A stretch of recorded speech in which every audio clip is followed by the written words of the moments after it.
Gentlemen,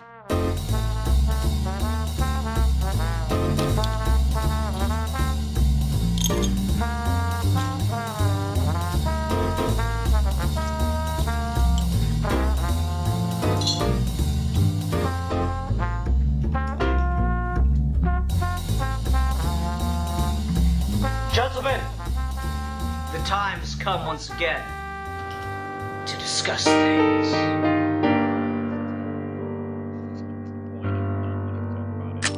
Okay, so thinking about picking what seems to be an ongoing series for him. They only have 3 episodes out right now. The first one's 7, the second one's 9, and the last one's 10 minutes. So that would be reasonable to be able to watch all 3, right? Yeah, Okay. I think so. All right, cool. We'll do that.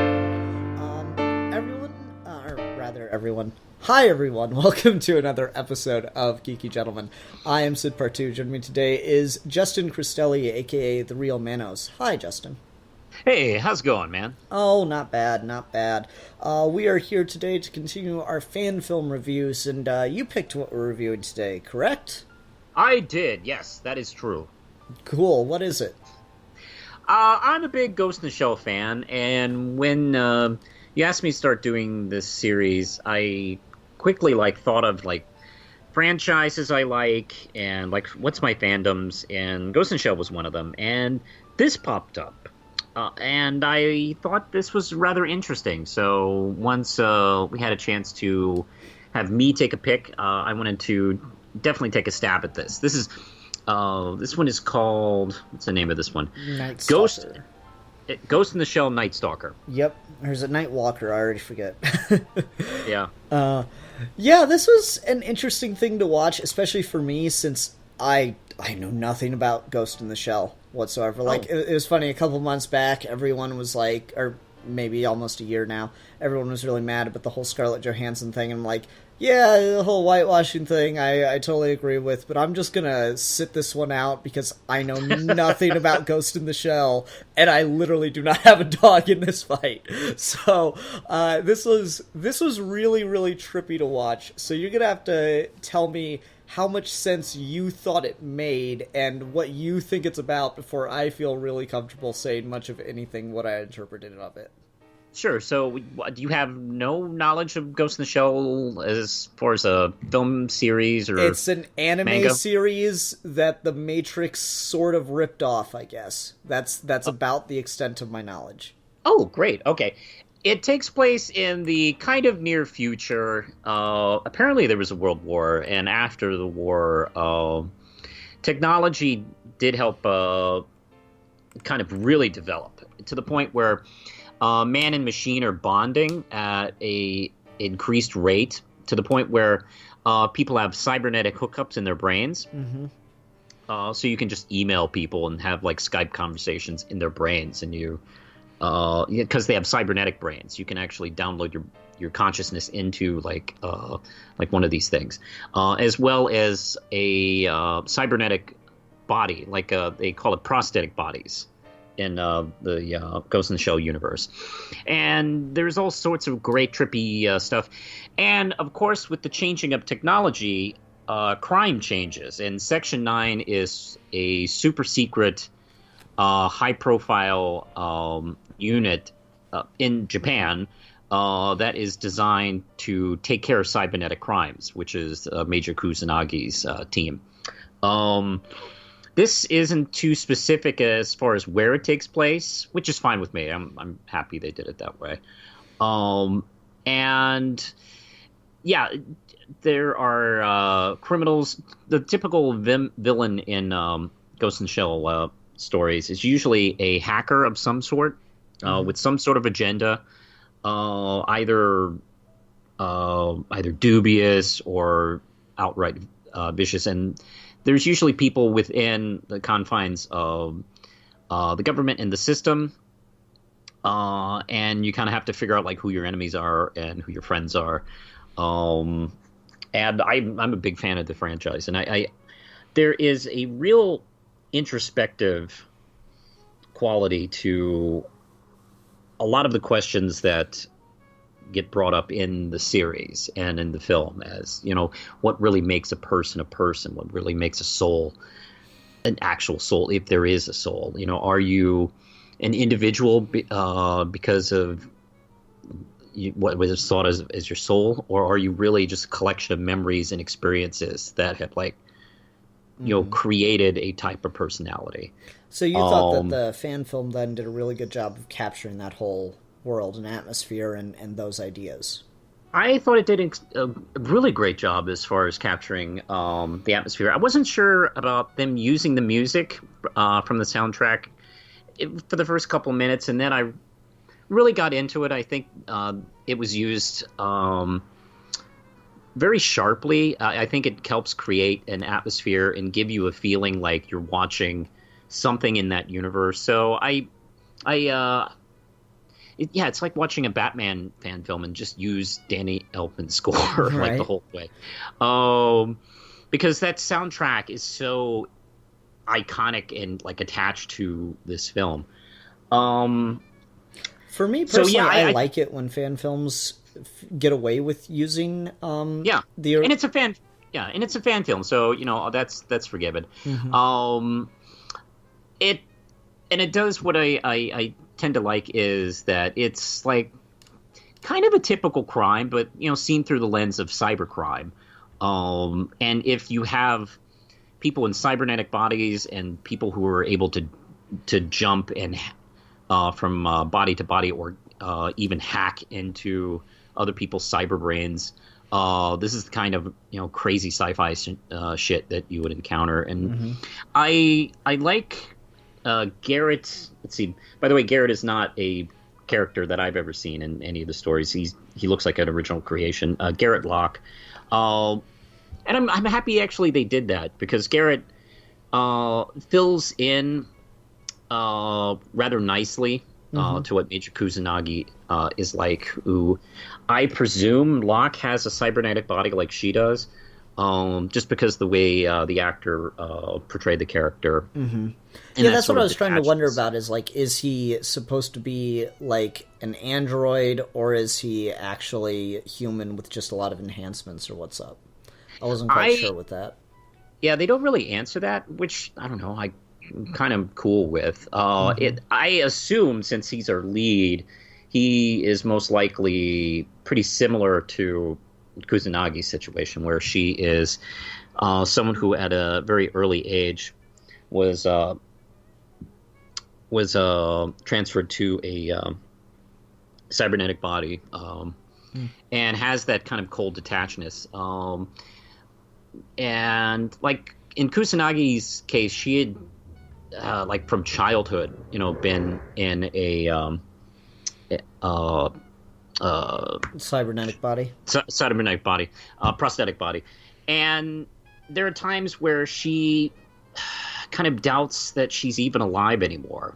And is she just a ghost trapped in a doll? Which is where the title comes from. That's transhumanism, which I love transhumanism. Warren Ellis, I think, gave my favorite explanation of transhumanism, where he's like, okay, you lose a hand, and someone makes just a fantastic cybernetic hand that no one can look at and even know, and you live with it for a number of years, and you begin to forget that you even lost a hand. Now, no one's going to say that you're not a human anymore just because you have a robot hand that's that natural. Mm-hmm. Now, if you keep doing this, if you keep replacing body parts over and over and over again, at what point did you stop being a human? And it's a really, really fascinating idea. The idea of transhumanism was definitely here. I just was really alienated, because this does something that I like that fan films can get away with, which is just be unapologetically immersed in their world without the need or feel the need to try to sell themselves to a general audience at all. Like, correct, yeah. Anytime you get like an adaptation of something for a wider audience, they tend to distill it, dumb it down maybe a little bit, or introduce, exposition character, and this doesn't have that. So if I were a Ghost in the Shell fan, I imagine I'd quite like that this just is telling a story in that world that's like more or less an original story. As not a Ghost in the Shell fan, watching this was kind of like, okay, I think I'm getting at some of the ideas here, but I think that it's so steeped in its own world that I'm having trouble understanding if this is supposed to be an idea that they're conveying through the film, or if this is supposed to be in reference to something from the series. So it's good to know that it kind of works just on its own. Yeah. If you're not familiar with, if you're like going in cold and watching this first, rather than like anything else from the series, yeah, it doesn't catch up. It kind of does assume that you do. I mean, maybe if this was like a feature film, then they would have time to, kind of build and establish this universe. But no, not really. So we're just looking at a chapter. Maybe even it's really cool that they didn't use Kusanagi or any of the characters. There's no characters from Ghost in the Shell in here. And I. Oh, you cut out a little bit there, Manos. I'm sorry. Am I back? Yep. Okay, cool. Just to repeat, just in case whatever I said was missed, I like the fact that they didn't use any of the characters from the original series because it gave them a chance to really kind of tell the story they wanted to, and kind of like, you can take a ride in this universe without really, having to marry how important and how well they adapted this character and Bato and stuff like that. I like stuff like that too, where you just get to take a step into the universe, and mostly you have to use anthology characters to get away with that in a fan film, but this just tells the story in the world, which is really cool. Yeah, and the Ghost in the Shell universe is usually my go-to answer when people ask me what kind of universe you'd like to travel to, and inside in all the science fiction universes. I don't know why some dumbasses occasionally say post-apocalyptic ones. Okay, great, enjoy that. I want to go to Mad Max's universe. Yeah, whatever. Fuck you. That's dumb. That's really stupid. Yeah. No, this one's nice. I mean, it's more or less a film noir set in a pretty positive universe where, technology has evolved. It's not like Terminator where the machines have taken over. It's probably more likely that, man and machine, might find some kind of bonding in between. This is actually exactly my fan theory for how the Borg were created. In Star Trek, if we're going to talk about sci-fi worlds and stuff. All right, so let's talk about the meat of the story itself, and see if I can piece this together. So, someone has been hacking into the minds and controlling the bodies of, they call them gynoids, I'm assuming hooker robots, and using them to kill. And so this guy, Garrett, has to track him down, and he does, and he gets this whole speech about, I'm assuming this guy's that's doing this thinks that what humanity is doing is a perversion for some reason or another, and that he wants to remove, or that seems like his end goal is that no one's really real as long as they're this cybernetically enhanced and stuff. A little bit of a Puritan motivation. Did you get that or no?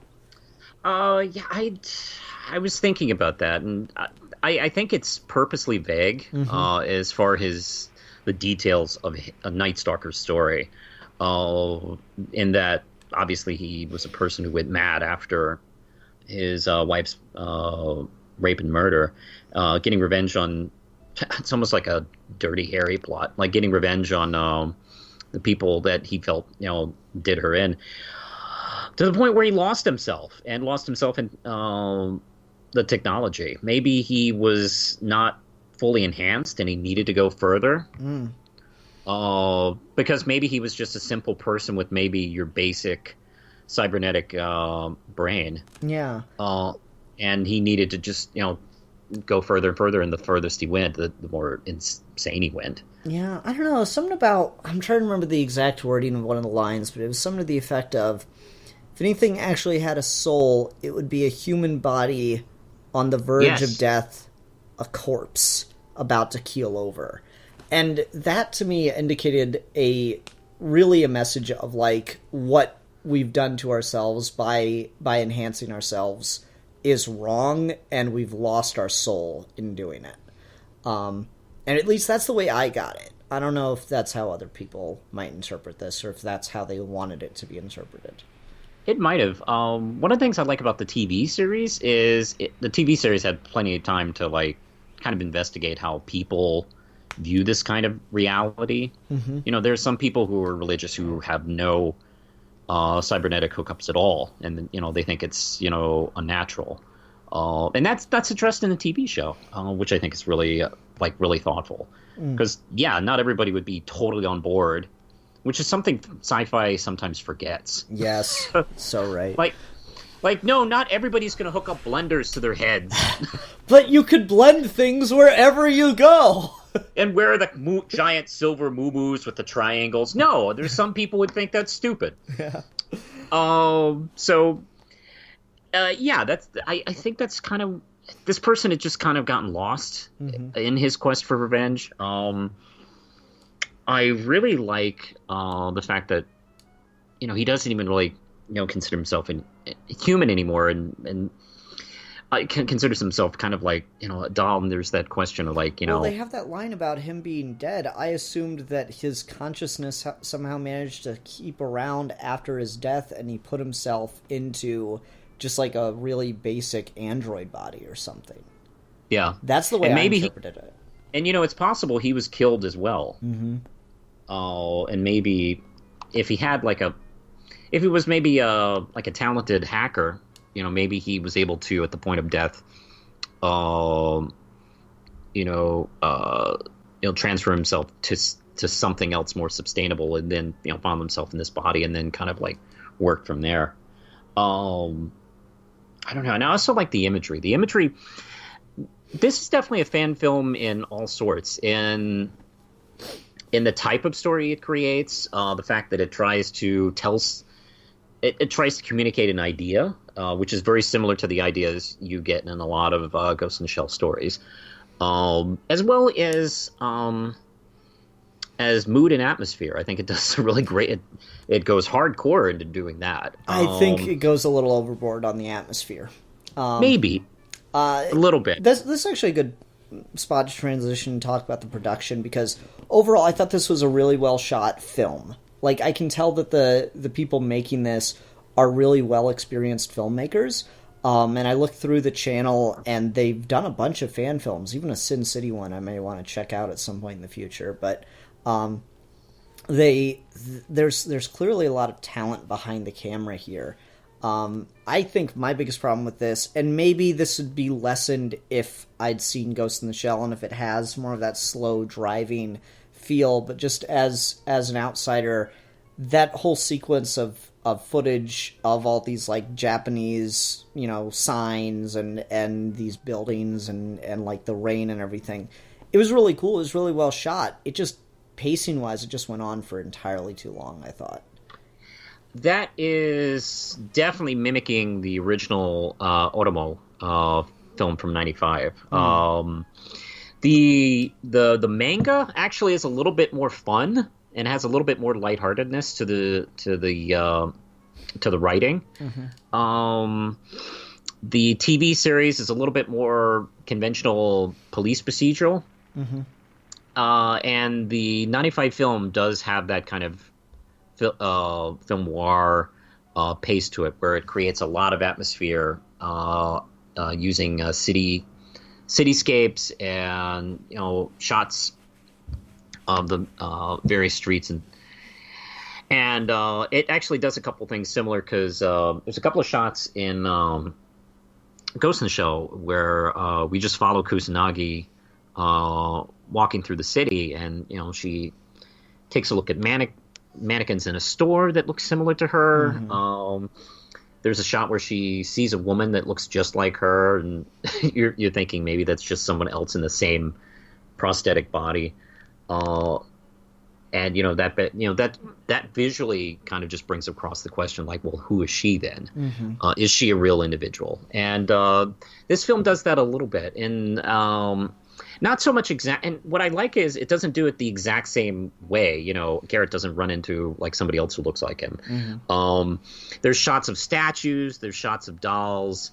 Kind of mimicking, some of the final thoughts of NightStalker when he talks about, like, what is a doll? And, Mm-hmm. Did we create a doll, and, are they us? Mm-hmm. And, I like the fact that it kind of, like, goes in the same direction.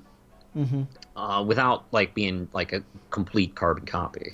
Yeah, I mean, it's definitely well shot, and knowing that it's tributing or trying to fit the tone of other things from the franchise definitely makes it a much more forgivable thing for me to have in it, as opposed to just someone not really understanding pacing. I still, like, just for me personally, though, I still think it goes on for too long. But I will say, I feel like this is really well stitched together, because I don't actually think that the majority of this film was shot in a Japanese city. It wasn't.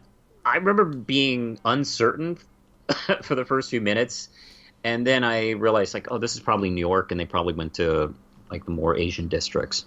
Either that, or what I think probably happened is it was probably shot, like, in New York, and then someone was on vacation in Japan, and then they got really good footage of streets while they were there, and then stitched them together. Because I think it works really, really well. Like, it's a neat little statement about what urban development means in the modern day, that you can stitch New York City, and I'm just going to randomly say Tokyo, I don't know what city they may have shot that in, if I'm even right about that, together. But I think it works really well. So I thought that was really, really cool from just a production standpoint, style thing to blend together in that way. I would agree, and I also really was pretty impressed by the opening shot of the city. Mm-hmm. I thought that looked gorgeous. That could be a million different things in this day and age. That could be stock footage. They could have gotten a drone. It's crazy that, like, you think about it, fan films used to be like these really, really low budget things, but now you can go buy a drone for like $80 and have a fucking crane shot in your fan film, and that's ridiculous. Isn't that amazing? Right? Yeah. And you're right. I don't know if it's just a really good rendered CG shot. I would say it's either stock footage or something they shot themselves. My instinct is stock footage, but I'm not. I can't really. Might be a blend. I can't nail it. That giant tower really makes me wonder if that's, like, added in post. Because it looks really good, and there's also a lot of other really beautiful shots in here, like the opening credits sequence with the arm dipped in paint. That's really cool. That looks really, really good. That is actually a direct tribute to the opening credits sequence of the film. Okay, so they're obviously very big fans of that film then. Oh yeah. Oh yeah, because we see a very similar shot, and that's actually that's what makes me think that Garrett is a prosthetic body user like Kusanagi, because we see the creation of Kusanagi's body in the original film, and we're getting very similar shots of Garrett's hand, and you see him come together in a manner of speaking. Mm-hmm. So that's what makes me think that. Just as a fan, that's kind of telling me visually that Garrett is a prosthetic body user like Kusanagi. And that's the power of visual storytelling in film. It's just one of those things where if you don't know the themes of the original, like for me, I feel so weird talking about this because most of my criticisms, you're going, yeah, but that's the thing in the franchise, and that, like, automatically supersedes anything for me. So I'm like, yeah, then that's fine. Still doesn't necessarily work for me, but you didn't make the film for me, so good on you. It is that question. Let me ask you something. If what would you prefer as a fan filmmaker if you're going to make a fan film? Like, should you try to just directly shoot for fan reference and really get immersed in it, or should you like maybe try for a general audience? Like if you gave me the chance to make a studio film based on Ghost in the Shell, I would try it, of course, to make it for a general audience, but still like be there for the fans. But for the fan films, you really can do either. Yeah, for me, it often depends on what you're trying to do. I feel like a lot of fan films are made by people who are just really passionate. But then there are the fan films that are made to kind of like try to make a point or do some marketing. Dan Trachtenberg's Portal is a really famous fan film where it's just, like 10 minutes or so, and it's using all the gimmicks of what makes Portal. It's more or less a silent film, but it's really apparent. It holds your hand, even if it's just visually, to help you understand the rules of how Portal works. Whereas other things, can be just entirely something that only really hardcore fans or at least true fans will get. And that's okay too. It just really depends on what you're passionate about and what you want to highlight. I prefer something that's more in the middle where like it has those deep references, those deep pulls for the super fan community, but it's something that you could be, just browsing the internet and think it's a short film or something that an actual studio put together. I like it. I like that kind of in-between area quite a bit. I'm trying to think of, one thing I really liked, and that I always go back to, is Dragon Ball Z: The Fall of Men. And that has a lot of, like, deep pulls, like they use the hyperbolic time chamber, and they show Upa and his father at the base of Korin's tower and all this stuff. But it still, at the same time, shows you a really cool fight between Future Trunks and Perfect Cell. And it's just awesome to watch. So it's got a general admissions kind of feel to it, but it also has those really deep pulls that fans of the franchise will appreciate. So that's the middle of the road is where I prefer. I would say this is definitely something more to the fans of the franchise will get most of it. People kind of in the middle will be able to watch it, but it's clearly not for a general audience. I would agree to that. The film assumes you understand the rules of the universe, so it doesn't bother explaining them. There's only like one real like geeky reference that I picked up on was that what they have left of the NightStalker they file away under a code number 2501, which is the code name of the hacker in the original film, so it's a nice little reference to that. Other than that, it's not too geeky in its like specific references. It just exists in that world. Yeah, it just doesn't take time to go, okay, this is how we do things here. This is how this happens. Because like there's this, I really do like that moment where they're investigating that one murder in the apartment, and they have they were able to pick up the data from the murder off the body, and he one of the investigators plugs it in the back of his neck. On most people, like a direct link, if you attach anything, there's outlets on people's necks. That's where you put it. Similar to like when they plug people into the Matrix. Yeah, and that's the thing that people always cite for the Matrix ripped off Ghost in the Shell. Yeah, that's 100% where they got that from. But so yeah, and I don't know, and the fact that like his inside guy that he was getting information off of, he was able to hack. He like sat there and relaxed and took a minute to hack into the information that he needed. I don't know, I just enjoyed it. Oh, and fuck, that moment where Garrett like hacks into his eyes. To trick him, like Kusanagi did shit like that all the time. Okay. Which is, I don't know, it's so cool. Like, Kusanagi will like get into fights with people, and they'll be shooting at her, and they'll be shooting at nothing because she's hacked into their minds or the eyes to make them think she's over here, and she's really attacking them. In this Oh, other is direction. that what that's supposed to be? I wasn't sure if that was like teleporting or holograms or what the point of that was meant to be. No, his informant had cybernetic eyes, so he hacked into them to make him think he's in one direction, but he's coming at him from the behind. And that's the same thing that happened to Garrett in the fight with the NightStalker at the end. Okay. Yeah. That's really cool. That's again, that's a great deep pull kind of thing. Or not even deep pull. That's just a great, this is one of the things you can do in the universe, and we're not going to bother to explain it. We're just going to do it. So that's really cool stuff. Yeah, it's like doing a if you can imagine like doing a Spider-Man movie, and not everybody's heard of Spider-Man, and just not explaining the powers, just he has them. I'd be totally okay with that. I guess that's kind of what we got with Homecoming. Okay, you want to go ahead and move on to ratings then? Sure, yeah, I'll do that. Okay, I'll go first.